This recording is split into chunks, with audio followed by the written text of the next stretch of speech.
Le Bénin a un avantage comparatif pour le tourisme, étant donné sa géographie et son histoire.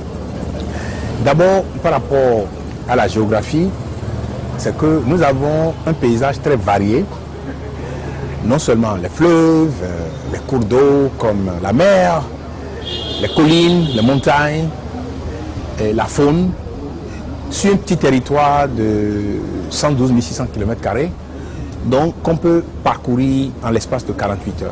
Ça, c'est un atout unique. L'atout historique est encore plus important, parce que nous avons une histoire fascinante et très complexe. Donc, on était l'un des principaux ports d'esclaves, donc allant vers le Brésil, mais on était également le point de retour de certains esclaves vers l'Afrique, donc notamment les Afro-Brésiliens à Agoué. Donc, il y a la tragédie, il y a le triomphe. Ensuite, il y a l'histoire fascinante donc, du royaume d'Abomey, très institutionnalisé, très structuré, et notamment la guerre coloniale, avec toutes ses péripéties, les Amazones, l'exil du roi Béhanzin. Par la suite, on a la résistance au nord, notamment la guérilla rurale de Kaba.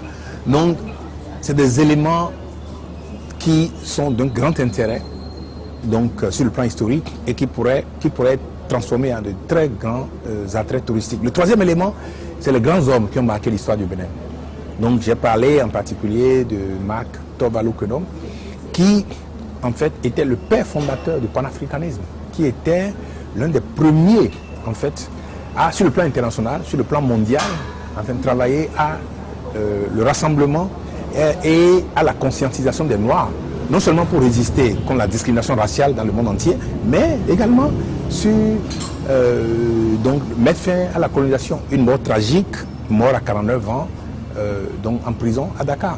Donc l'histoire et le paysage du Bénin, c'est une opportunité pour l'Afrique. Alors donc j'ai appelé, et ça c'est le deuxième point de mon intervention, au fait que on investisse massivement dans les infrastructures, mais des infrastructures d'un certain type qui intègrent nos valeurs, notre culture, pour que ce que nous offrons en termes d'hôtels, en termes de services hôteliers, ne soit pas une copie conforme de ce qui se fait ailleurs. Parce qu'on a une culture, on a une histoire qui peut être reflétée par cela.